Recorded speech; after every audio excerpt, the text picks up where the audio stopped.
What if the words you never said were the only ones that truly mattered? Before we go any further, if something here resonates with you, don't just sit with it. Like, comment, and subscribe to this channel because some messages aren't meant to stay silent, they're meant to be shared. There are moments in life that pass quietly, no music, no warning, just a fading chance to say what we really feel. And sometimes we convince ourselves there will be another time, another conversation, another opportunity, but life doesn't always work that way. Some words stay locked inside us, not because they weren't important, but because we were afraid, afraid of being vulnerable, afraid of being too late, or maybe afraid of being truly seen. This message, if she ever sees this message, is not just about one person. It's about every unsent text, every held back confession, every feeling buried beneath pride or silence. Because at the end of the day, it's not the things we said that haunt us, it's the things we didn't. There's a quiet truth we all carry. Unspoken words don't disappear, they echo within us. And sometimes, those echoes become the loudest regrets. Today, this isn't just a speech, it's a moment of honesty, the kind we often avoid, but always remember. There's something quietly powerful about the words we choose not to say. At first, they seem harmless, just thoughts we'll save for later. Feelings we'll express when the time is right, but silence has a way of growing. It doesn't stay small. It lingers, settles in the corners of our minds, and slowly turns into weight we carry without even realizing it. You tell yourself it's easier this way, no risk, no rejection, no uncomfortable truths hanging in the air. But what you don't see in that moment is the cost, because every unspoken word doesn't disappear, it stays with you. It follows you into quiet nights, into passing thoughts, into moments when something reminds you of what you never said. And the strange thing is, silence can be louder than any confession. It echoes, it replays, it asks questions you can't answer anymore. Maybe it was something simple, a thank you never said, and I'm sorry you kept rehearsing but never delivered. Or something deeper, feelings you buried because you thought they might complicate things. Or worse, change everything. So you chose silence, believing it would protect you. But over time, you realize it didn't protect you, it confined you. Because truth, even when it's messy, has a way of setting things in motion. Silence, on the other hand, keeps everything frozen. It traps you in a moment that never gets closure. There's a quiet kind of pain in that, not dramatic, not obvious, but persistent. It shows up in the what ifs. What if you had just said it? What if you had taken that step, risked that honesty, let yourself be seen for who you really were? You start to understand that it wasn't the fear of the outcome that held you back, it was the fear of vulnerability itself. And yet, vulnerability is where connection lives. It's where truth breathes. Without it, everything stays surface level, safe, but distant. People often think strength is about holding things in, about staying composed, about never letting your guard down. But real strength is in saying the thing that scares you, in speaking even when your voice feels uncertain, in choosing honesty, knowing it might not go the way you hope. Because at the end of the day, the words you don't say don't just disappear, they shape you. They define the spaces between who you are and who you could have been. And sooner or later, you realize something important. The weight of silence doesn't get lighter with time, it gets heavier. Until one day you're no longer just carrying unspoken words.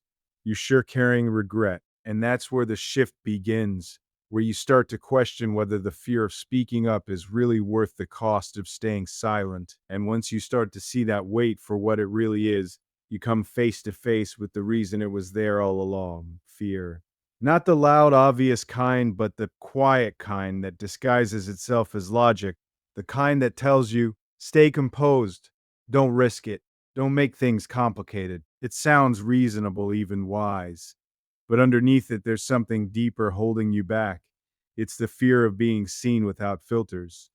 The fear that if you say what you truly feel, you might not be met with the same honesty in return. And that possibility, that imbalance, can feel unbearable.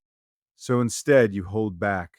You protect yourself by staying just distant enough, just guarded enough to avoid the sting of rejection.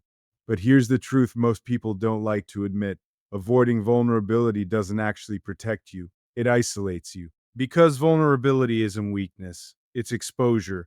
It's standing there without guarantees, without control over how your truth will be received. And that lack of control is what unsettles us. We're taught to manage outcomes, to think ahead, to avoid unnecessary risks. But feelings don't follow that kind of structure. They're unpredictable, raw, and often inconvenient, so we build walls instead. Not all at once, but piece by piece. A held back sentence here, a deflected conversation there, a moment where you almost said something real but chose to laugh it off instead. And over time, those small decisions become habits. You become someone who feels deeply, but speaks carefully, cautiously, sometimes not at all. And the world sees you as strong, composed, in control. But strength isn't about how much you can hide. It's about how much truth you're willing to carry out into the open. There's a different kind of courage in that, the kind that doesn't look impressive from the outside, but feels monumental from within. It's the courage to say, "This is how I feel," without knowing what comes next. It's the willingness to risk discomfort for the sake of something real. Because connection, real connection, doesn't happen in the safe zone. It happens in those moments where you let your guard down, where you allow someone to see parts of you that aren't polished or rehearsed. And yes, sometimes that openness won't be returned the way you hoped. Sometimes it will fall flat or be misunderstood. But even then, there's a strange kind of peace in knowing you were honest, in knowing you didn't let fear make the decision for you. Because when fear leads, it doesn't just silence your words, it reshapes your life. It turns possibilities into missed chances, conversations into silence, and feelings into questions that never get answered. And slowly, almost without noticing, you begin to live more in your head than in your reality.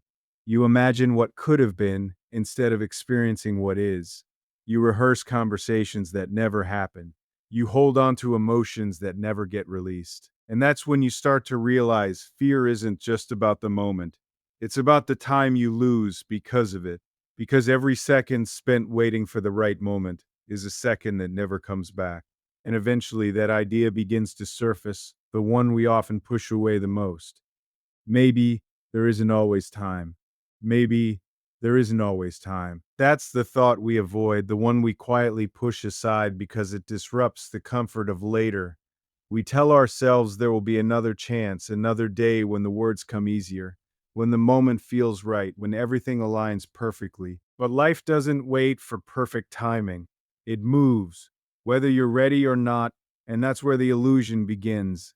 The belief that time is something we can rely on, that it will stretch when we need it to, pause when we hesitate, and return when we finally gather the courage. But time doesn't work like that. It's constant and different. And once a moment passes, it doesn't circle back to ask if you're ready now. Think about how many times you've said, "I'll say it tomorrow." Not because you didn't care, but Beck, alls you cared enough to want it to be right. You wanted the setting, the words, the feeling to match the weight of what you had inside. So you waited. And in that waiting, something shifted. The opportunity didn't explode or disappear dramatically. It just faded, quietly, almost unnoticed. That's the dangerous part. Mischances rarely announce themselves. They don't come with warnings or countdowns. They slip away in ordinary moments, conversations cut short, plans postponed, messages left unsent. And by the time you realize what's gone, it's already out of reach. There's a certain honesty in accepting that. Not everything in life gives you a second chance. Not every person stays. Not every door remains open. And once you understand that, the idea of later starts to feel less comforting and more like a risk. Because what you're really doing when you wait is making a quiet assumption that the people in your life will still be there, that the feelings will still matter, that you'll still have the chance to say what you couldn't say today. But life has a way of challenging those assumptions. People change, paths separate, moments expire, and suddenly the words you held onto so carefully have nowhere to go. That's when the weight we talked about earlier begins to transform. It's no longer just silence, it becomes something sharper, more defined. It turns into realization, the kind that arrives late but hits with clarity. You start to see that it wasn't about finding the perfect moment, it was about not missing the real one. Because the truth is, the right time is rarely perfect. It's messy, unexpected, sometimes inconvenient, but it's real. And real moments are the only ones that matter. Waiting for perfection often costs you reality. There's a quiet lesson in that, one that most people only learn after the fact. Time isn't something you manage, it's something in you move with. And when you resist it, when you hesitate too long, you don't just lose moments, you lose the chance to change what those moments could have become. And that realization can stay with you. It lingers, not as something loud or overwhelming, but as a steady awareness in the background of your thoughts, a reminder of what hesitation can take from you. But here's where it shifts, because once you see it, once you truly understand the cost of waiting, you can't unsee it. It begins to change how you look at your past, and more importantly, how you carry it. Because the moments you miss don't just disappear, they leave something behind. And sometimes that something is called regret. And regret, it doesn't arrive all at once. It's not loud or immediate. It builds slowly in quiet moments when your mind drifts back to something unfinished. A conversation that never happened, a truth that stayed buried, a chance you convinced yourself would come again. At first, it feels like a passing thought, something you can brush off, but over time it settles in. It becomes more than a memory, it becomes a question. One that doesn't have an answer anymore. What if I had just said it? That question has a way of staying with you, not to punish you, but to remind you. Because regret, as heavy as it feels, carries a strange kind of clarity. It shows you what mattered. It reveals the moments that weren't as small as they seemed at the time. And in doing so, it teaches you something most people only understand too late, that honesty is rarely the thing we regret. It's the silence. You start to see patterns. The times you held back, thinking you were protecting yourself. The moments you chose comfort over truth. And you realize that the pain you were trying to avoid didn't disappear. It just changed form. It became something quieter, but more lasting. Regret doesn't shout, it lingers. And the hardest part about it is that it looks backward. It ties you to moments that can't be revisited, words that can't be spoken in the same way again. You can imagine different outcomes, different versions of how things could have gone, but those versions exist only in your mind. Reality doesn't rewrite itself, but here's where most people misunderstand regret. They see it as something purely negative, something to avoid at all costs. And while it can be painful, it also has value if you're willing to listen to it. Because regret is honest, it doesn't hide behind excuses or justifications. It tells you clearly what you wish you had done differently. And in that truth, there's direction. It points you toward the kind of person you wanted to be in that moment, the kind of person you can still choose to become. It asks you a quiet but important question. If you were given another chance, not to change the past, but to face a similar moment in the future, would you do it differently? That's where regret shifts from something that holds you back to something that can move you forward. Because the goal isn't to erase regret. You can't. It's part of being human. The goal is to learn from it before it becomes a pattern, before silence becomes your default, before hesitation becomes your habit. You begin to understand that every missed moment is also a lesson in disguise, a reminder that truth, even when it's uncomfortable, is lighter to carry than the weight of wondering. And slowly your perspective changes. You stop seeing vulnerability as a risk and start seeing it as a choice to live without that lingering question, without that unfinished feeling. Because in the end, regret doesn't just show you what you lost, it shows you what still matters enough to fight for. And once you recognize that, you're faced with something you can ignore anymore, the need to act differently when the next moment comes, the need to find the courage to be honest. The need to find the courage to be honest. The need to find the courage to be honest doesn't arrive as a sudden transformation. It's quieter than that. It begins as a decision, small, almost unnoticeable at first.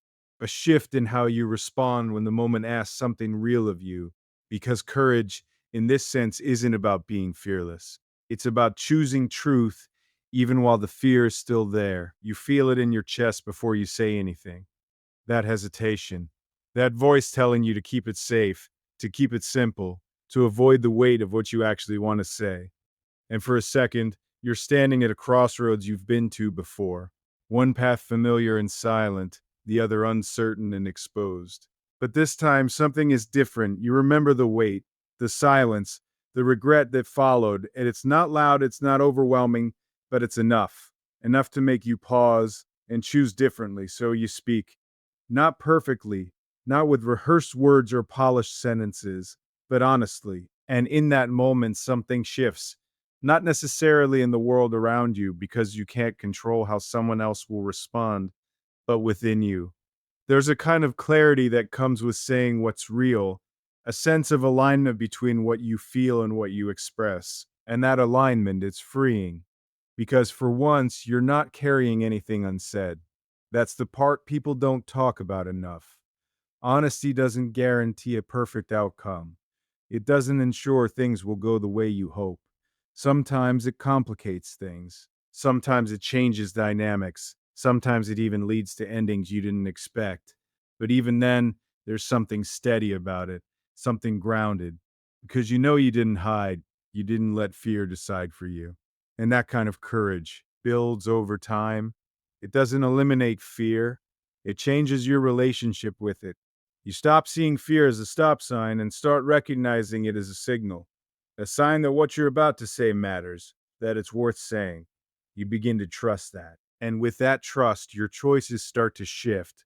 You become more present in your own life, less caught up in imagined outcomes, more willing to face real ones. You stop waiting for perfect timing because you understand now that honesty creates its own timing. It makes the moment meaningful simply by being real. There's also a quiet respect that comes with it, not from others, but from yourself. The kind that grows when you know you're no longer avoiding what matters. When you know that, regardless of the outcome, you showed up fully, and that changes how you carry your experiences. There's less second guessing, fewer what ifs, more acceptance of things as they are, rather than how they could have been. Because when you're honest, you give life a chance to respond to the truth, not a version of it, not a filtered piece of it, but the whole thing. And that's where real connection lives. Not in perfection, not in control, but in authenticity. But even with all of that, there's still one question that remains. Because honesty doesn't always lead to the outcome you hope for. Sometimes, even after you say everything you needed to say, things don't stay. And that's when you're left with a different kind of decision.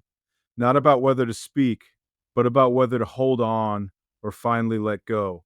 And that decision, to hold on or to let go, might be the hardest one you face. Because by the time you get here, you've already done the difficult part. You've faced the fears, you've chosen honesty, you've said what needed to be said. There's no more silence left to hide behind, just truth and whatever comes after it. And sometimes what comes after it, and sometimes what comes after isn't what you hoped for. That's the part no one really prepares you for. We like to believe that honesty leads to resolution, that courage leads to connection, that if you just say the right thing, everything will fall into place. But life doesn't always respond that way. Sometimes it gives you clarity instead of comfort. And clarity can be sharp because now you see things as they are, not as you imagined them to be. You see where you stand. You understand what's real and what isn't. And in that understanding, there's no more guessing, no more maybe, no more waiting for something to change on its own. That's where the real choice begins. Holding on can feel familiar. It can feel like loyalty, like persistence, like refusing to give up on something that once meant everything. And sometimes holding on is the right thing to do. Sometimes things need patience, space to grow. But other times, holding on isn't strength, it's resistance. It's trying to keep something alive that no longer exists in the same way. It's staying connected to a version of the past that reality has already moved on from. And deep down, you can feel the difference. Letting go, on the other hand, is often misunderstood. It's seen as giving up, as losing, as admitting that something didn't work. But letting go isn't about erasing what you felt. It's not about pretending it didn't matter. It's about accepting that it did matter and still choosing to move forward. There's a quiet strength in that, the kind that doesn't need validation, doesn't need closure handed to it perfectly. It comes from within, from knowing that you gave honesty a chance, that you didn't leave things unsaid, that you showed up fully when it mattered. And because of that, you're not walking away empty. You're walking away with truth. That truth might not feel like enough at first. It might feel like something is missing, like the ending didn't match the effort you put in. But over time, you begin to understand that closure isn't always something you receive, it's something you create. You create it by accepting what is instead of clinging to what could have been. And in doing that, you free yourself. Not from the memories, not from the meaning of what you felt, but from the weight of holding on to something that can't move forward with you. Because life keeps moving, it doesn't pause for unresolved feelings or unfinished stories. It continues offering new moments, new chances, new connections. But you can't fully step into those if you're still anchored to something behind you. So the question isn't just whether to hold on or let go. It's whether you're willing to choose peace over possibility, truth over illusion, and growth over attachment.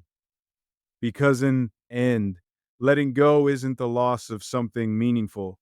It's the decision to not lose yourself with it. And maybe that's what this message was always meant to be. Not just something for her to see, but something for you to understand that the words you carry deserve to be spoken, that fear doesn't get to decide your story, that time isn't something you can keep waiting on, and that honesty, no matter how it ends, will always leave you lighter than silence ever could. Because in the end, it's not about whether she ever sees this message. It's about whether you finally became the kind of person who could say it. So if this meant something to you, if even a small part of it stayed with you, don't let it end